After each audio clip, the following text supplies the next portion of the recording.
மாவட்டம் சிப்காட் தொழில் பூங்கா மற்றும் அதன் சுற்றுப்பகுதிகளில் அமைந்துள்ள தொழிற்சாலைகளின் தண்ணீர் தேவைக்காக முள்ளக்காடு கிராமத்தில் நாளொன்றுக்கு 60 மில்லியன் லிட்டர் உற்பத்தி திறன் கொண்ட கடல் நீரை நன்னீராக்கும் திட்டப்பணிக்கு முதலமைச்சர் மு.க.ஸ்டாலின் காணொலி வாயிலாக அடிக்கல் நாட்டுகிறார்.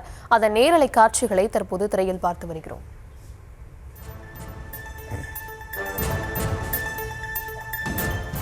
விவரங்களை தர இருக்கிறார் செய்தியாளர் பாரிகார்த்திக். விவரங்களை வழங்கலாம். வணக்கம். தமிழ்நாடு முதலமைச்சர் திரு மு.க.ஸ்டாலின் அவர்கள் தற்போது தலைமைச் செயலகத்திலிருந்து தொழில் முதலீடு ஊக்குவிப்பு மற்றும் வர்த்தகத்துறையினுடைய சார்பில் நடைபெறும் நிகழ்ச்சியில் தூத்துக்குடி மாவட்டம் சிப்காட் தொழில் பூங்காவில் மற்றும் அதன் சுற்றுப்பகுதிகளில் அமைந்துள்ள தொழிற்சாலைகளில் தண்ணீர் தேவையை கருத்தில் கொண்டு முள்ளக்காடு கிராமத்தில் நாளொன்றுக்கு 68 மில்லியன் லிட்டர் உற்பத்தி திறன் கொண்ட கடல் நீரை நன்னீராக்கும் திட்டத்திற்கு தற்போது முதலமைச்சர் அவர்கள் அடிக்கல் நாட்டி வருகிறார்.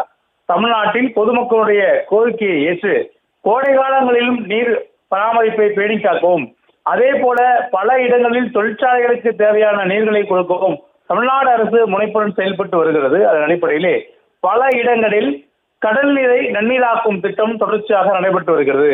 நெம்மேலியை தொடர்ந்து தூத்துக்குடியிலும் தற்போது தமிழ்நாடு முதலமைச்சர் அவர்கள் அங்க இருக்கக்கூடிய சிப்காட்டுக்கு போதுமான நன்னீர் வழங்குவதற்காக கடல் நீரை நன்னீராக மாற்றுவதற்கு தேவையான ஒப்பந்தங்கள் செய்யப்பட்டு அதற்கான திட்டப்பணிகளுக்கு தற்போது அடிக்கல் நாட்டி வருகிறார்.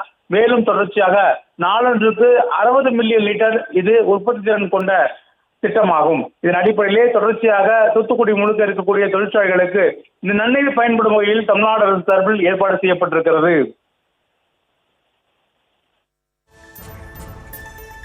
விவரங்களுக்கு நன்றி.